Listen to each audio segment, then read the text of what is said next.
labog ng clutch and brake. Sige, yan. Sige, bitaw ng brake, angat ng clutch. Okay, then, sige. Bitaw ng clutch ng gas. Sige, gas na. Gear 2 muna yan. Diin muna, diin pa. Then, bitaw ng gas, labog ng clutch. Gear 2, angat ng clutch. Then, gas na.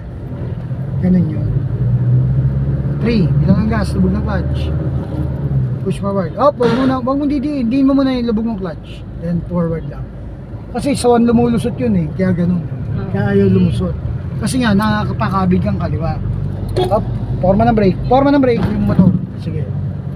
Kasi nga nag-suicide yung mga yan galing sa yung lumulusot, no? So yun yun. Tuto kang kumalma. Tingin mo yung kanan, relax lang. Tingin ng kanan, tingin ng harap. Balik ka agad ng tisar dahil sasayang lang ka agad. Konting tingin mo dyan, dapat di gumagalaw ang manubela mo. Yeah.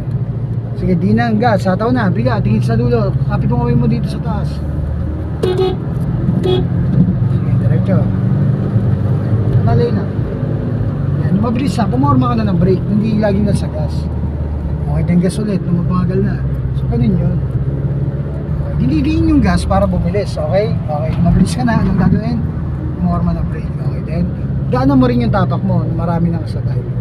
Ganyan lang talaga. Matuto ka lang kumalma. Dapat alam mo kung paano bilis. So, unahan mo na yan. Unahan mo, di mingas. So, ba magkasabay kayo niyan doon sa kanto. Ayun, puporma ng brake. Kasi, bakit? Blind spot eh. Mamaya may mag-overshoot dyan eh. Pucha, dire-diretso, magulat ka. Pag salubong mo rito, may Ferrari. Hindi niya abisado yung kali eh. Akala niya, diba, walang gumagana. Blind spot eh. Paano lumipat ng lane? So tingin ng kanan, tingin ng harap. So yun. Parang ganyan lang yan. Okay. So makikita mo naman kung lampas ka ng guhit eh.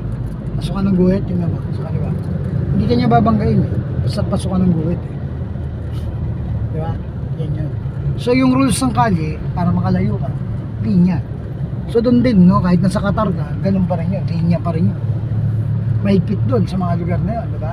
Mahigpit kahit gano'n. Pero kahit matuling lang, okay lang. Basta nasa tamang linya ka, no? Pag may intersection, pedestrian, ewan ko kung hinihintuan ba? Hinihintuan ba mga pedestrian to? Hindi mo pwedeng dire-diretso. Huli ka, no? Pagka gano'n. Mayroon din. Speed limit. So ganun lang ang pagka-drive, ha? Okay. So disiplina lang yan.